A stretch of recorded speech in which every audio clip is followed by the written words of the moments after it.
Hey guys, I just want to talk to you today a little bit about this new Sig Cross rifle that I've got.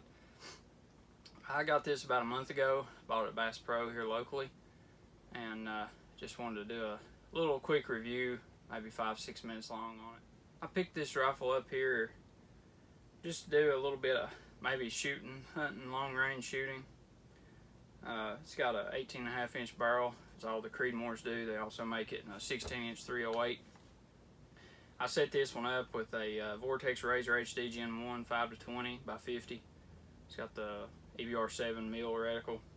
Got the Caldwell carbon bipods just to save a little bit of weight. And factory magazine. It's got the orange follower, but any AI magazine will work. I've tried the 5s and the 10s and the Magpul. I ain't got my hands on a metal magazine, but they'll work just fine, I'm sure too. I shot this rifle out to about 840 so far.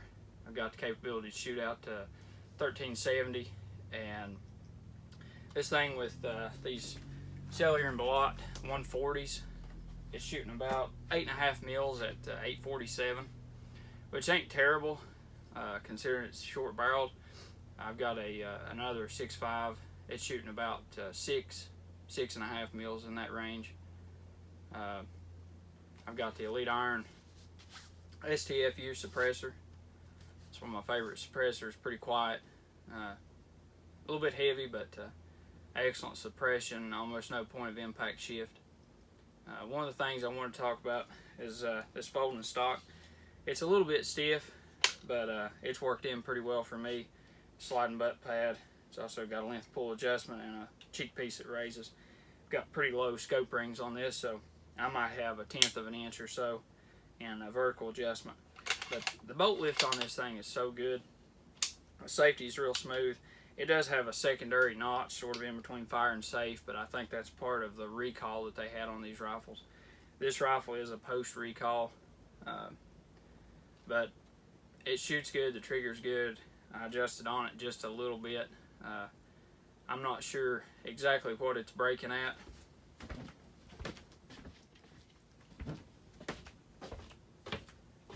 Alright guys, I got the trigger pull scale out here. It's a Wheeler Engineering, just a manual, or analog I might say, trigger scale. Go ahead and cock the rifle. It is empty. Put this on here. First is about 1 pound on the first stage.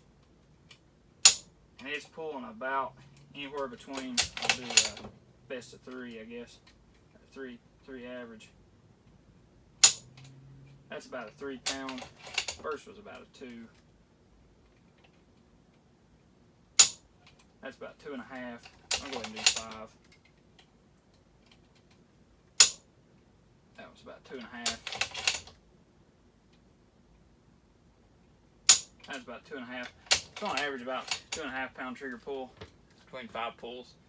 It feels really good. It feels about like a G2S Geisley or something like that. I like it a whole lot. Probably one of the only bolt action rifles that I have that's actually 2-stage, which is good for long range shooting. You can stage the trigger pull. When you get at the wall, you can just pull all the way through and it'll break. I just want to go over some more of the features of the rifle. Some that I may have left out. It's got a 3-lug bolt, just a sliding plate extractor, and a button ejector. It's just got a 0 MOA rail for right now. I think Sig's gonna make some more 20 MOA rails, or make 20 MOA rails. It's a 4-sided M-lock. Got the M-lock on top in case you want to mount a clip-on night vision device or a thermal. Got it on the bottom. Got a M-lock 5-slot Magpul for this Caldwell carbon bipod. It's not the most expensive bipod, but it is carbon fiber, so it is light. It's got left side. I'll probably end up putting a mount for a flashlight or an IR illuminator or something. Alright guys, here I just wanted to show you all 2 of the initial groups that I'd got out of the Sig Cross.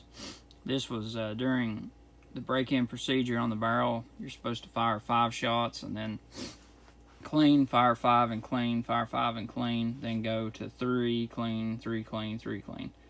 And this was the last 2 5-round groups that was fired, which would have been the 6th through the 10th shot. So there's one. This was with Cellular and Ballot 140 full metal jacket boat tail. Just a standard. Used to be $12. Now it's outrageous because of the ammo shortage. And this is the second one that I fired. Both pretty good groups out of a short barreled brand new rifle, I'll say. Okay, last thing I want to include is a little bit segment about the long range shooting of the Sig Cross. I just wanted to point out, I've only had this rifle about a month, and I've only got to shoot it about 40 rounds, I guess. And I've only had it out shooting one time at 847 yards. And I was shooting the Cellular and Ballot 140 full metal jacket boat tail. Got here my Kestrel. I've got the data pulled up for it on that day. It was 74 degrees, 27.51 inches of mercury. Relative humidity was 28. Density altitude was 3936. And our altitude around here is about 2600 above sea level.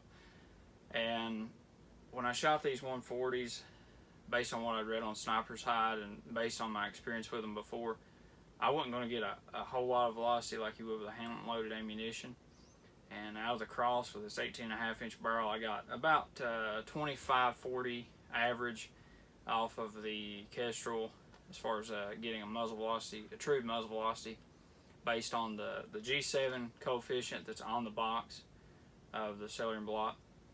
So just having it out once, that's really not great results, but the video is just my first initial thoughts of the rifle.